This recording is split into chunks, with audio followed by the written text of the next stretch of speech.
I call to order the virtual study session of the Lakewood City Council on April 3rd, 2023 at 7 p.m. For our community members who are watching this on any of our broadcast platforms and would like to call in tonight for public comment on this evening's topic of distressed properties, the phone number to call in is 720-707-2699. Webinar ID 820-6281-3086.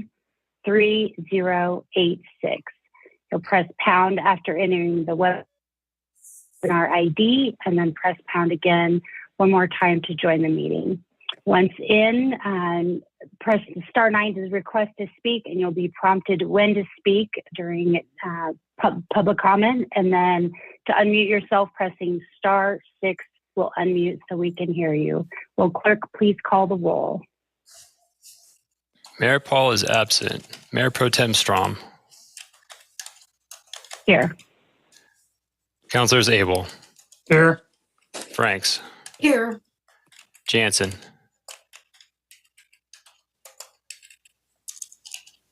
Maya Guerrero. Here. Oliver. Here. Sharazai. Here. Springsteen. Here. Stewart. Here. And Vincent. Here. You have a quorum. Thank you. Will the clerk please read item 3 into the record? Item 3, presentation on distressed properties and proposals from staff. And with that, I'll go ahead and turn it over to our city manager, Kathy Hodson. Thank you, Mayor Pro Tem Strom. So this evening will be an update on distressed properties. The presentation will be given by our planning director, Travis Parker. This is a topic of great interest to our community. And there isn't any action asked for this evening. It's just an update. So with that, I'll invite Travis Parker, planning director, to the board. Thank you. Good evening. Excited to be here tonight to further the discussion on distressed properties. This is the third study session before council on distressed properties. And as city manager mentioned, no action is being requested tonight. This is an update on our progress and where we're headed next with these proposals for council. So if you'll remember, there are 3 proposals before you. The first is a proposal to track vacant buildings. The original proposal for this included tracking both vacant and blighted buildings.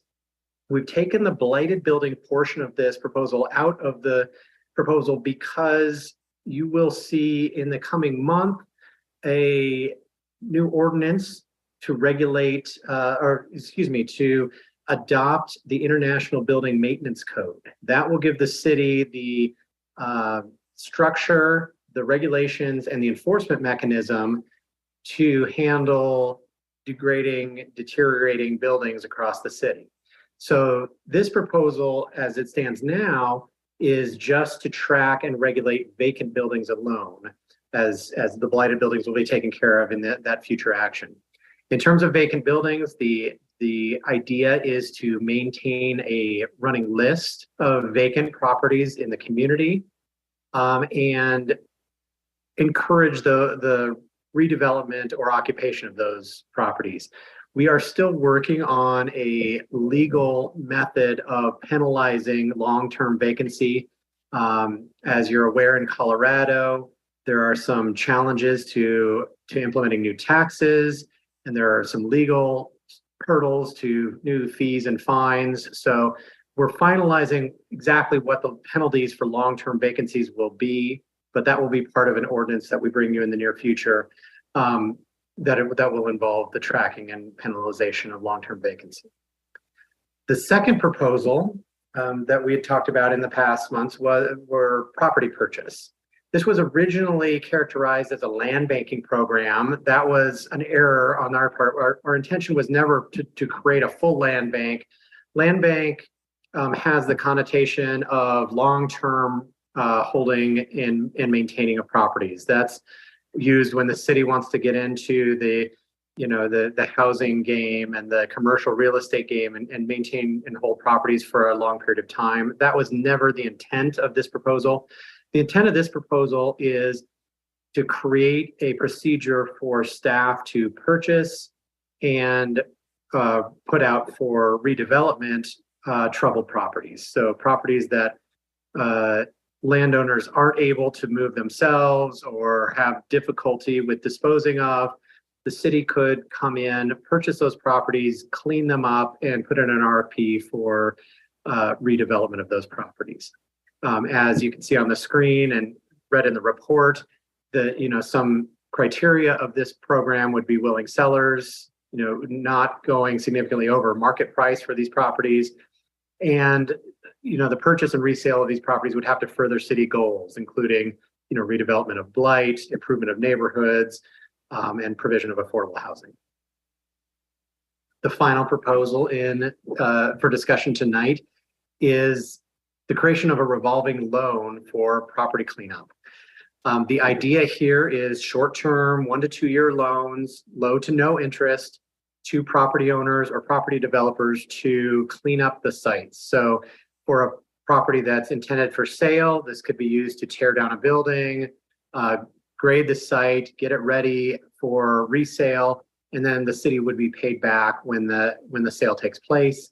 It could be also be used for when a developer comes in and purchases a troubled property and is going through the development process with the city. That process can take 1 to 2 years.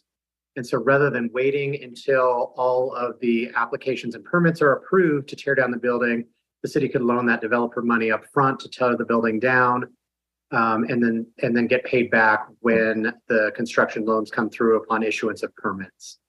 A good example of this property, of the way that this could be used, is the Holiday Shopping Center. You will be seeing in the coming month a proposal for a loan to the new owners of the Holiday Shopping Center on 10th and Sheridan.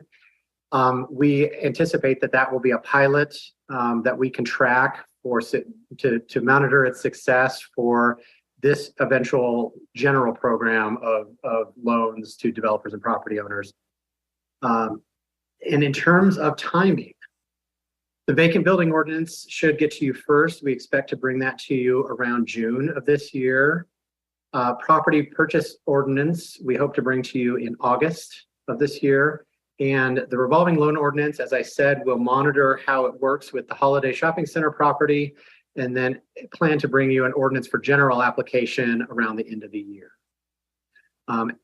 As I mentioned earlier, no action needed tonight from council, but would love to hear any thoughts or questions you have on our progress so far.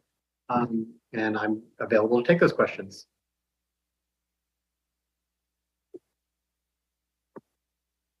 Thank you, Mr. Parker. At this point, we will go ahead and shift over to our city councilors to ask questions of staff regarding tonight's topic, distressed properties. Councilor Jansen, I have your hand up first, and then Councilor Over. Thank you, Mayor Pro Tem.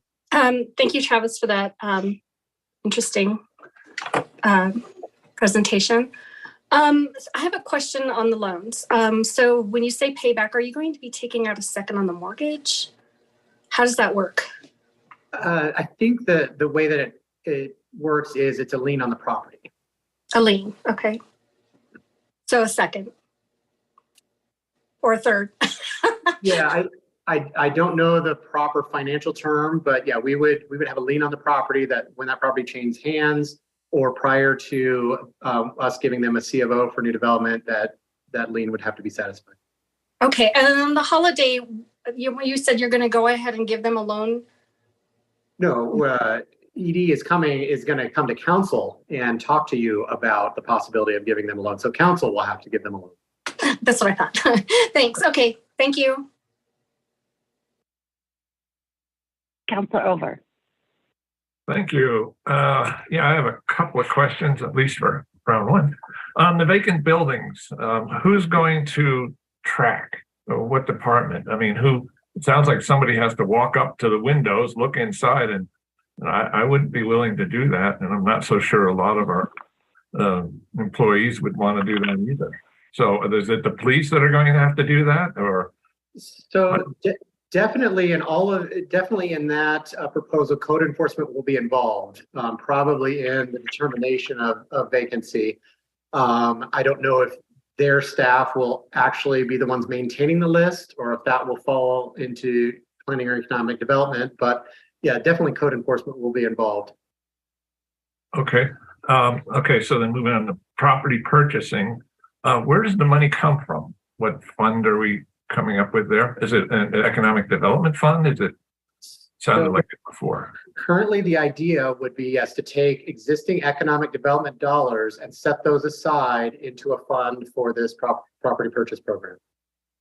Okay, so but the economic, when you say that economic development fund, that means that there's not going to be money for economic development. And to me, that's the primary purpose of economic development is to bring jobs to Lakewood. And so I didn't really want to see money taking out of that fund to buy properties and do whatever you're talking about there. So how do you get around that?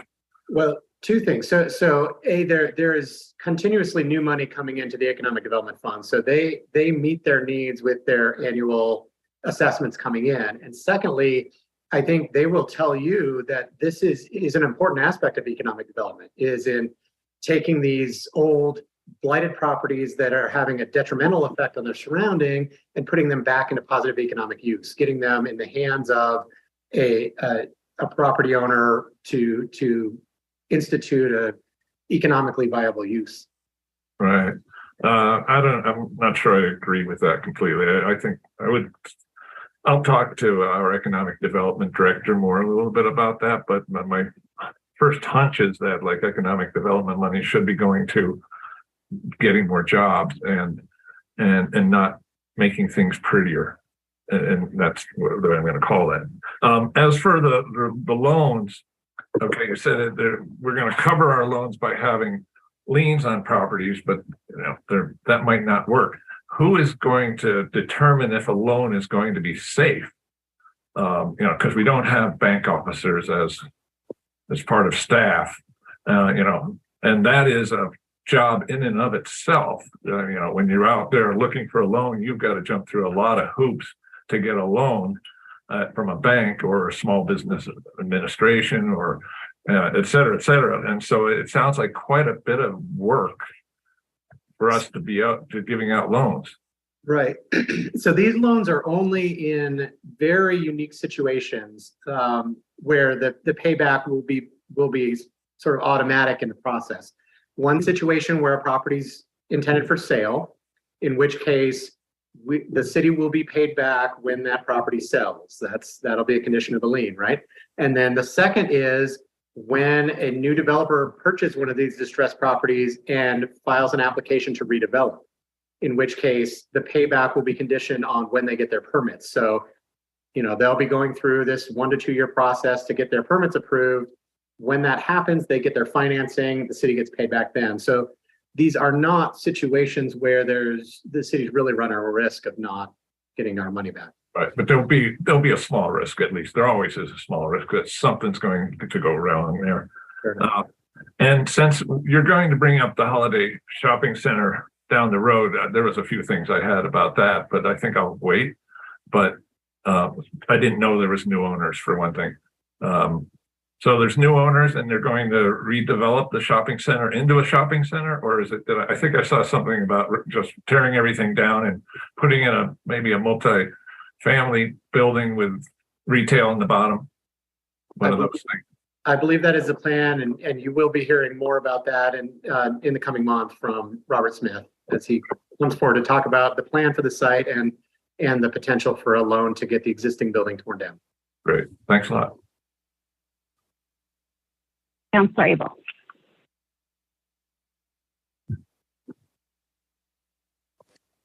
There we go. I have some questions about the process. We've had a study session. This is another study session.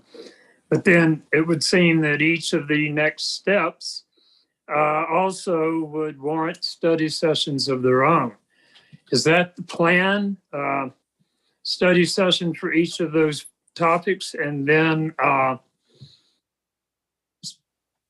first and second reading, or would we go straight into first and second reading from where we are after tonight?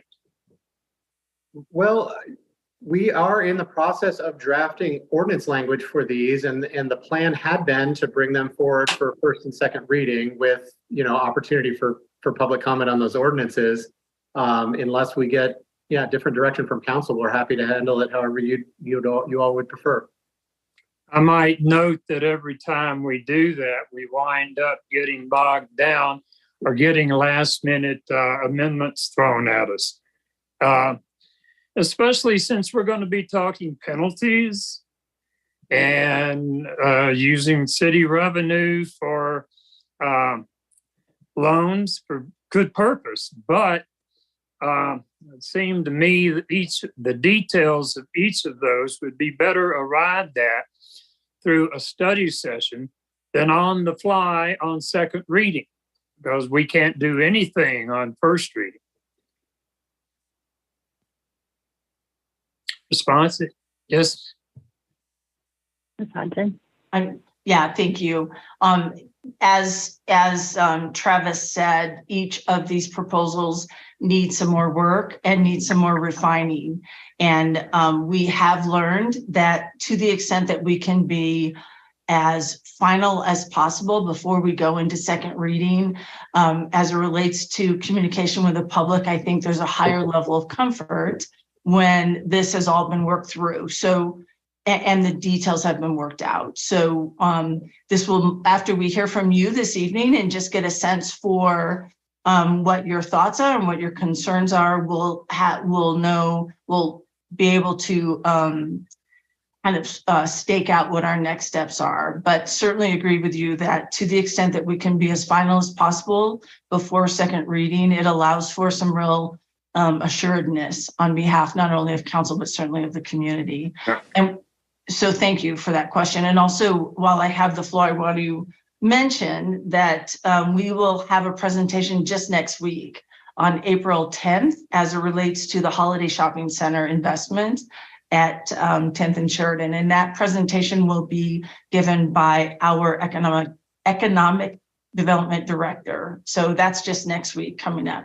So thank you. And I appreciate that you mentioned the getting the full bill out there before the public, but also for us too. Sure. We need to review that and understand it before we sit down and at second reading and start changing it or not. So thank you. Certainly. Councillor Vincent and then Councillor Springsteen. Thank you. Thank you for clarifying the land banking issue. I think that was a concern out there in the community.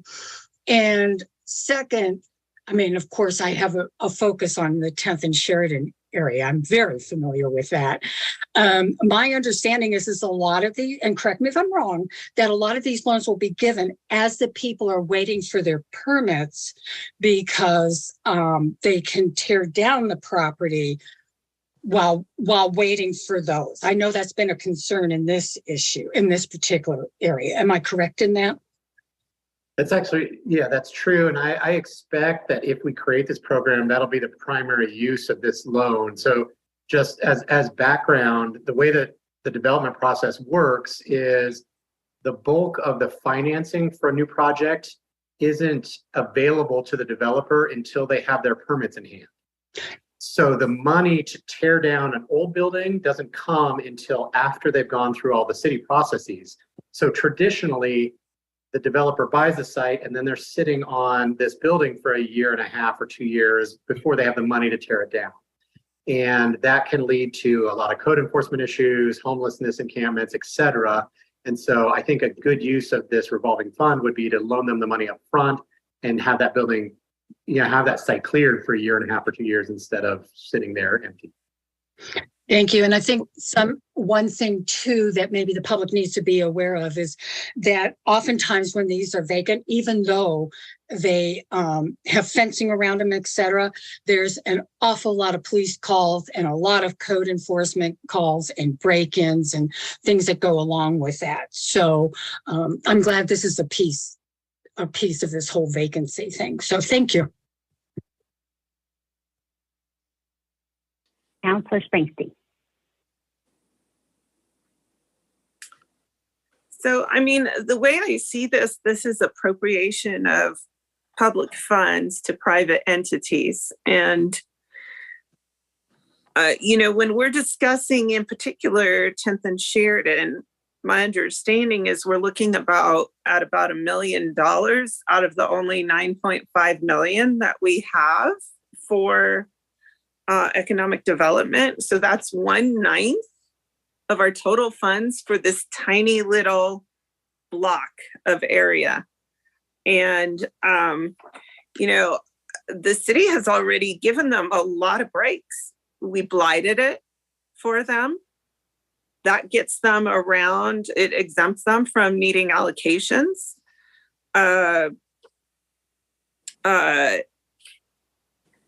One of the questions I have is, I don't see anything proving that they need our help with this. Is it something we just offered? I mean, why were they asking for blight if they didn't have the financial ability to take care of the property they were asking to be blighted?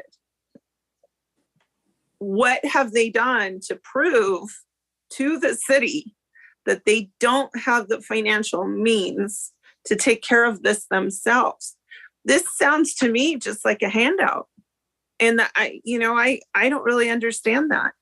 I also don't understand why we're waiting till after November. I mean, are you trying to get to a new council voting on this to get around this council somehow? And then how do we set up accountability with something like this? Accountability within the city, within who decides who gets this and who doesn't? What is the accountability of the decision-making process? Are minority-owned businesses going to be considered in these kinds of processes?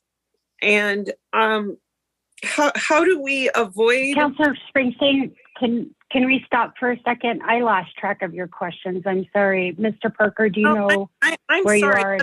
I have a couple more, so I'm going to finish.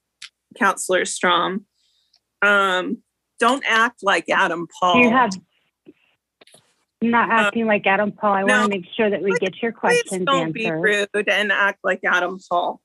So what I'd like to know is, how do we get around the possibility of, just corruption and selection and nepotism? Like, we're going to help out our buddies with giving them 1/9 of all of our funds. And then finally, how do we have the constitutional authority and statutory authority to do this, to essentially appropriate government public funds for private enterprise? And then we get to, there's some small portion of the city who gets to make these decisions and give it to their buddies. I mean, how do we make this fair? So I may have miscommunicated. No money is being given. There's no grant to anybody. The idea is to have a loan. So the city's getting its money back. No money is being lost in this deal, unless it's some portion of interest that we're charging a lower interest rate than the market would. So there is no $1 million or $2 million being given to any project. The idea is these buildings won't get torn down. These buildings that are causing neighborhood issues and code enforcement issues and requiring city resources and private resources to monitor and secure and maintain, getting those building, we're loaning this money to, anyone who needs it, regardless of who they are, with the idea of the city good of having these sites cleared for 2 years rather than, distressed vacant properties. That's the concept here, I think.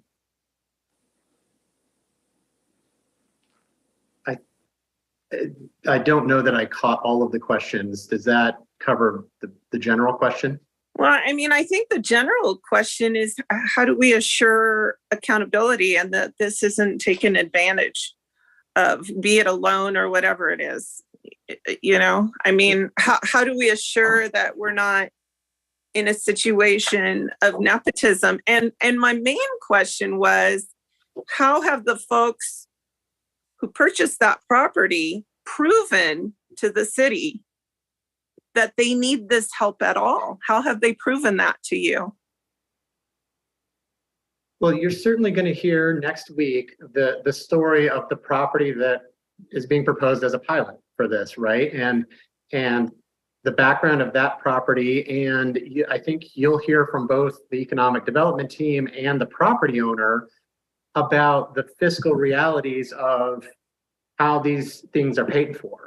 And when that money comes in, that would be available to tear the buildings down. And the money, it's coming from outside funders who don't make that money available until they have permits in hand.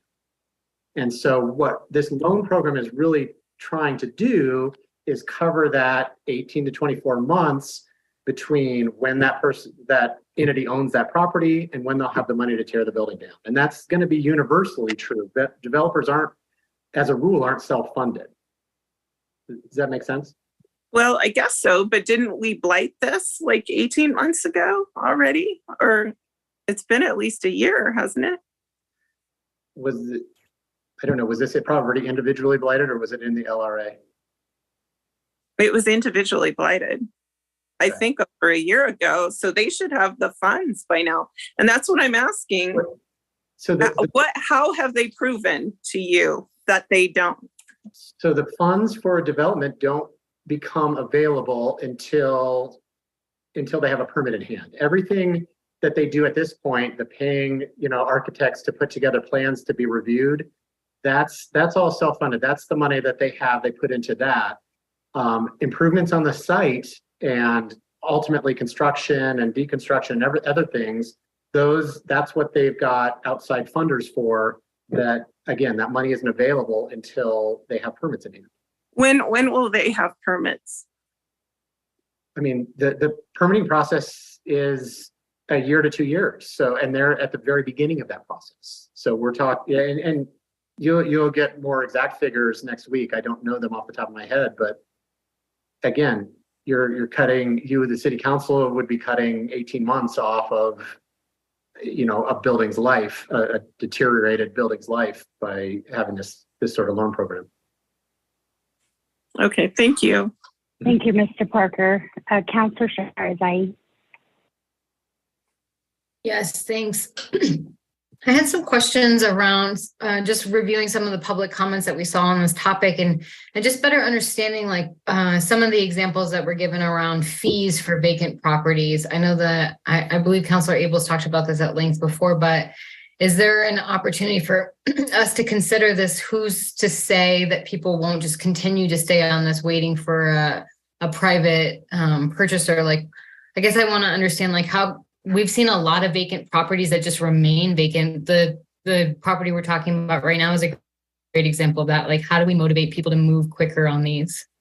Well, and so that's the real challenge that we're having with this program is that it's not easy in Colorado to put penalties on land use and building vacancy.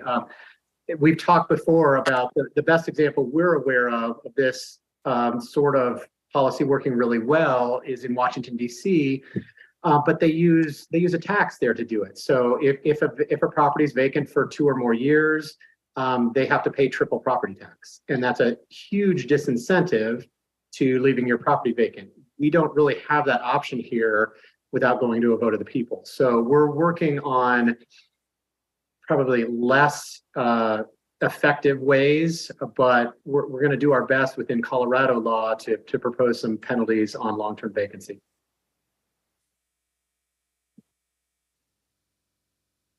Thank you, Ms. Sharzai. Oh, you moved. Like, were you done? Okay, before we start round two, I just had a couple of questions and comments myself. I appreciate the mention about the property taxes. That was, well, one thing that came up on public comment, but also something that I was wondering as well, to make sure that we have, I think, what we talked about in a previous study session was around the idea of creating incentivizing, but also de-incentivizing, but making sure that we know that these properties can actually cost a lot of money for our city. As we have, there's a couple of properties near my home that they have a lot of calls for service. So we're also trying to protect taxpayers' dollars through this. We're trying to create safety. The community has been very clear that public safety is very important. So there's a couple of different angles I know that we're trying to address with this. And I appreciate the time that staff's put into this. One of the questions that I had was around the specific portion of the property purchase and resale program.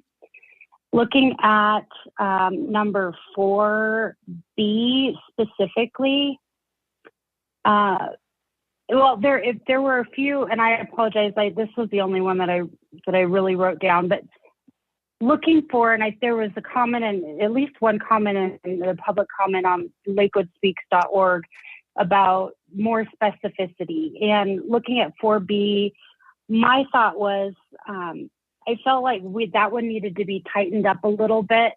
Maybe that one becomes with the approval of city council, so it doesn't feel so soft and per the discretion of one individual. So that was one comment that I had for that. And then the next one was number 5. Money for purchase of property shall come from the Economic Development Fund whenever possible.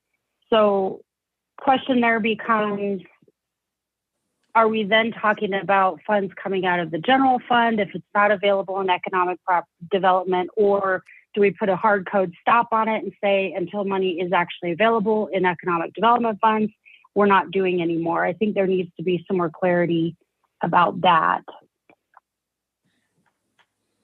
That's fair. And just for context, for people following along at home, 4B says that the cost of acquiring the land does not, in the opinion of the city manager, exceed the fair market value thereof.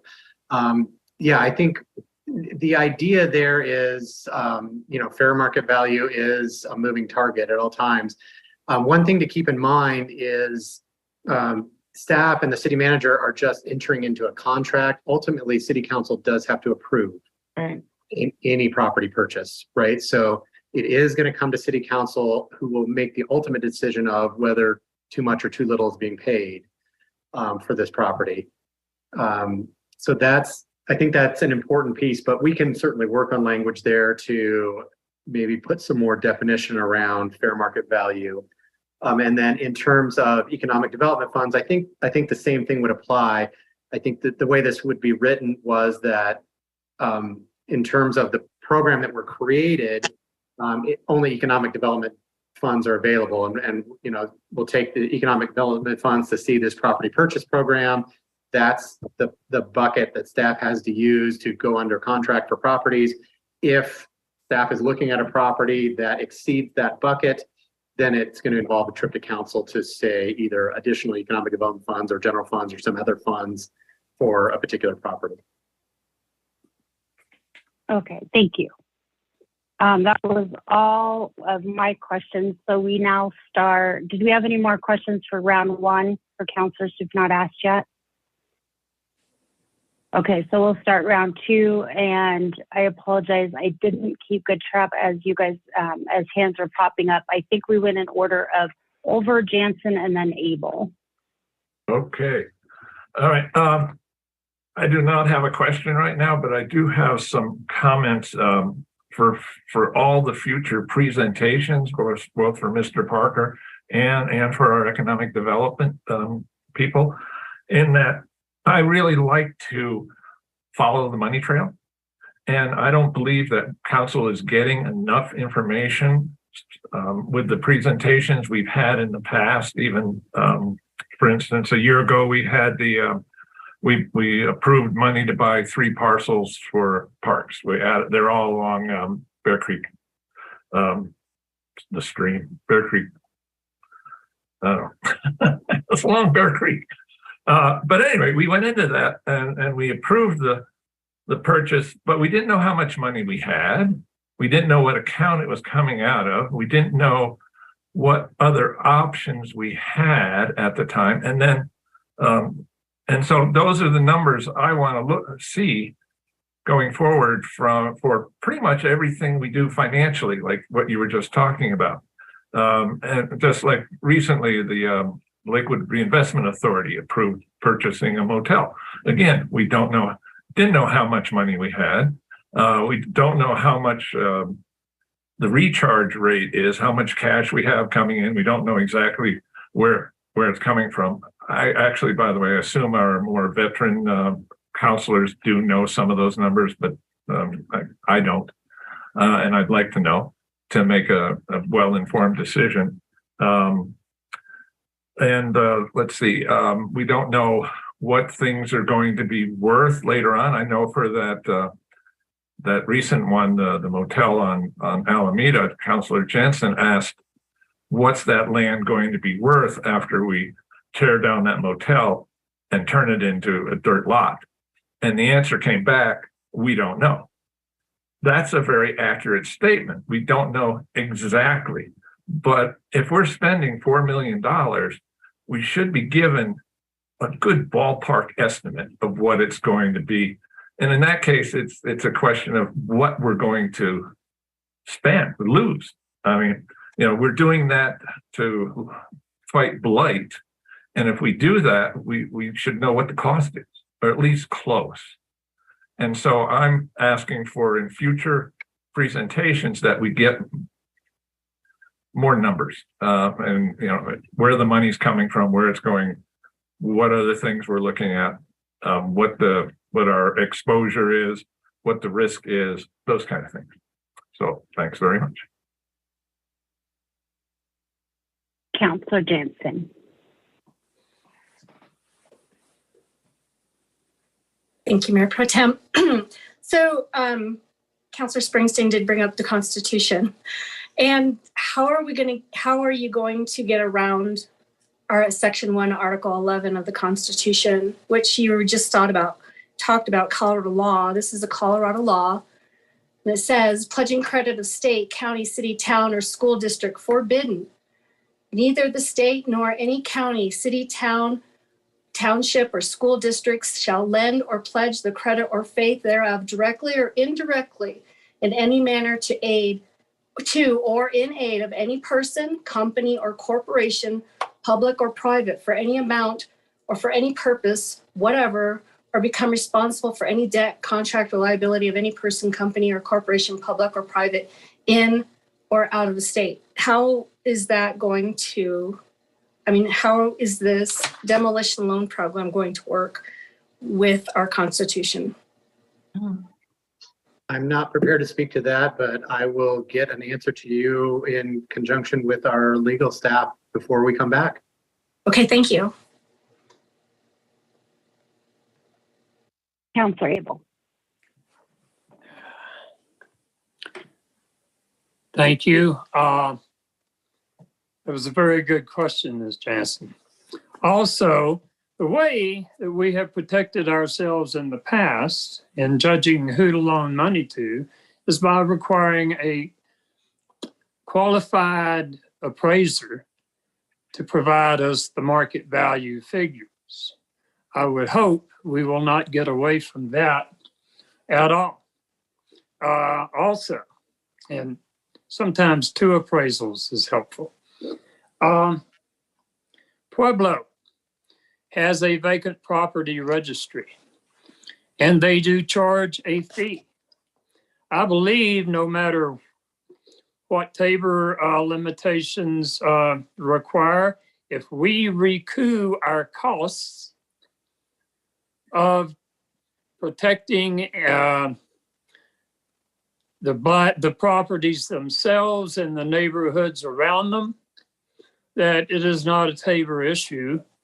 It is simply a fee to reimburse us for the money, and police, especially things like police time, to remedy or to oversee that property and make sure that we don't have fires and famine and such break out. Is that correct? And will we have appraisals? Yes, of course, we will always have appraisals when we're looking at properties. That's our standard operating procedure and will continue to be. We've certainly looked at fees for vacant properties. The issue really has become, as I understand it, and I'm going to try to translate my understanding of what the legal team has told me. We can only charge fees for our actual costs. So the cost of sending people out to look, the cost of administrative paperwork and that sort of thing. We can't charge fees for potential future costs, like, our estimated cost of future calls for service and code enforcement and that sort of thing. And so the amounts that we can legally charge for fees for our actual costs aren't really high enough probably to serve as a disincentive to keeping the properties vacant. They'll probably just, we're talking hundreds of dollars rather than thousands of dollars. And so we're trying to find a way to create a fee or fine that would be a significant financial disincentive to leaving these properties vacant. And we haven't cracked that nut yet, but we're still working.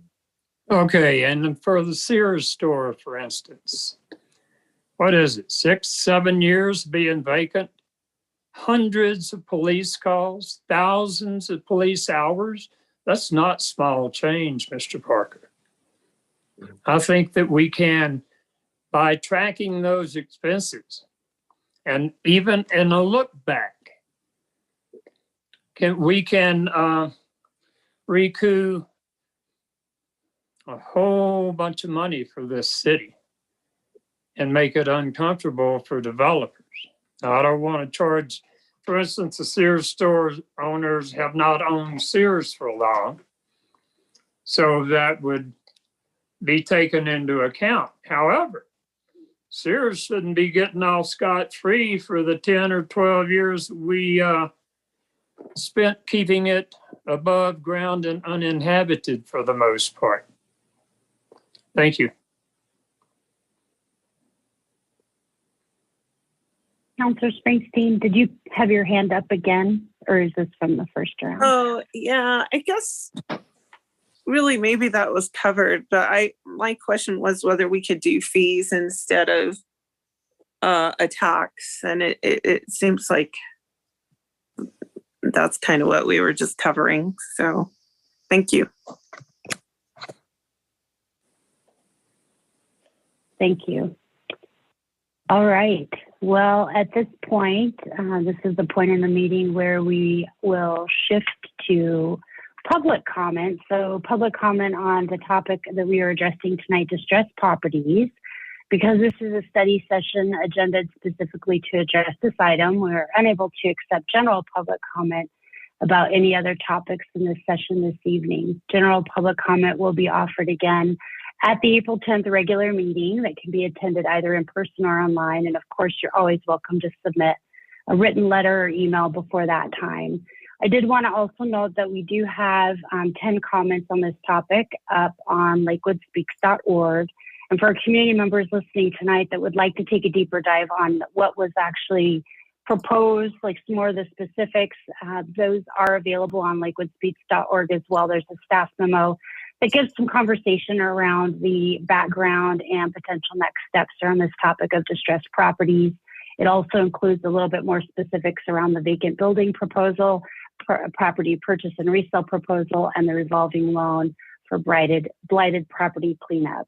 If you wish to give comments on tonight's presentation about distressed properties, there is a 3-minute time limit. I will ring the bell when there's 30 seconds left, and we'll ring the bell again one more time when the time is up, asking you to please wrap up your comments. When your name is called, please give your name and address or ward, and we will begin your time. And just one reminder, when you, in order to request to speak, you'll push *9, and then when you're prompted to speak, to unmute yourself so that others can hear you, you'll press *6. So with that, I'll go ahead and hand it over to the city clerk to bring in our first public comment. Thank you, Mayor Pro Tem. If anyone in the attendees list would like to raise your hand to give public comment, go ahead.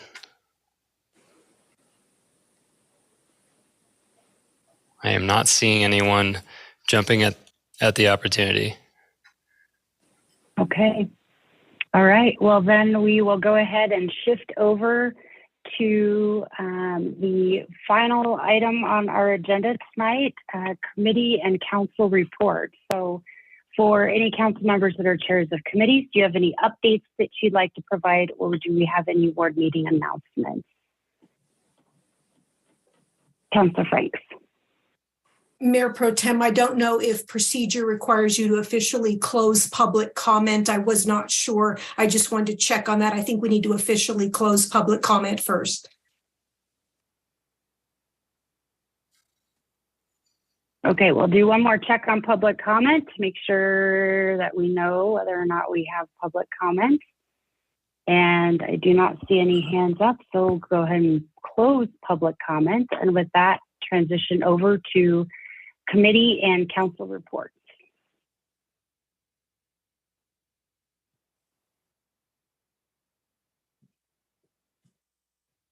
Councilor Stewart.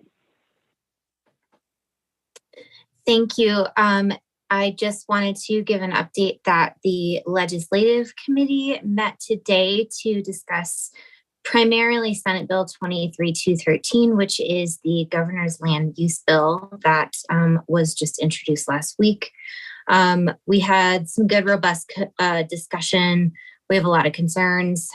So I just want to let the public know that we will be meeting again next Monday at our regularly scheduled legislative committee time to further discuss taking a position on this and then several other bills that are on the docket as well. But just want to let the public know that we are aware, we're discussing, and we should come out of next Monday with a position from the city.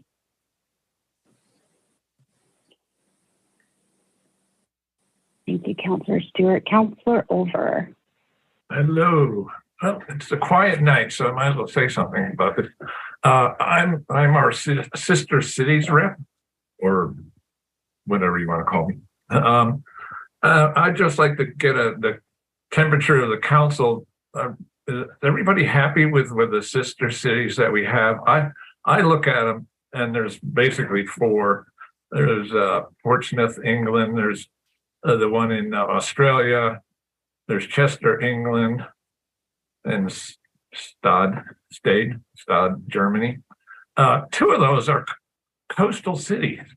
We don't have an ocean here. And I'm kind of thinking, well, I'm not so sure that our sister cities should be port cities. And so I was wondering if you thought I should look around and maybe look for some cities that are more similar to our own background. I mean, we have the mountains. I was even thinking like something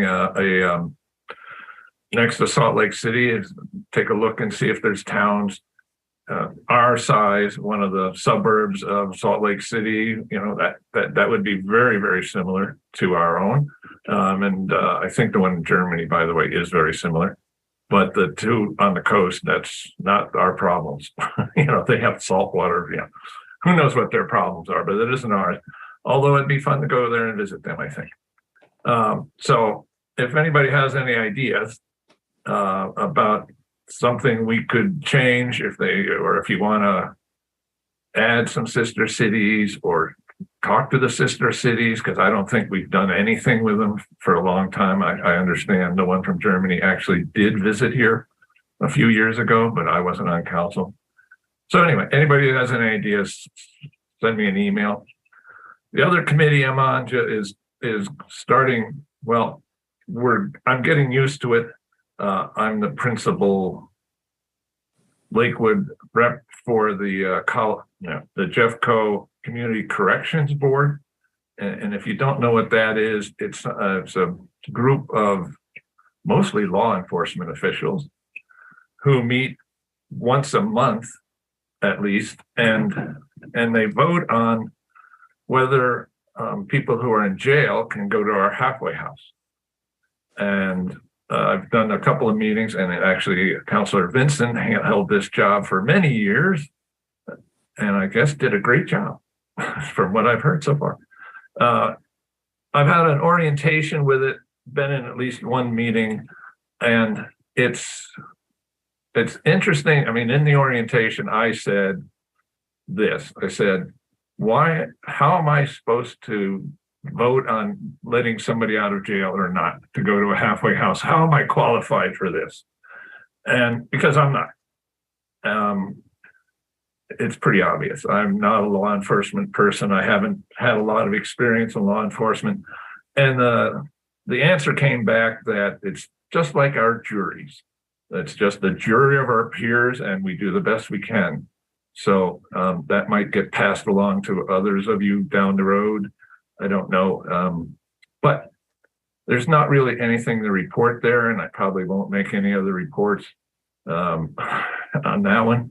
There is, I know, a full day retreat coming up on, I think, on the 12th.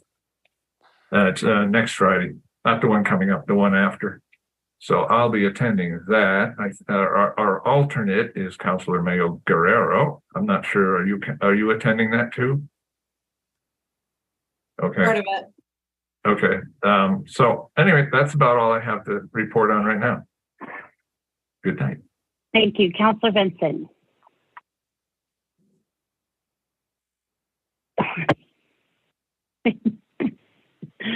All right. Well, with that being said, I think we are on to adjourn for the evening. So thank you, everybody, for that informative evening, and we'll see you next week. And chambers are online. With that, I adjourn.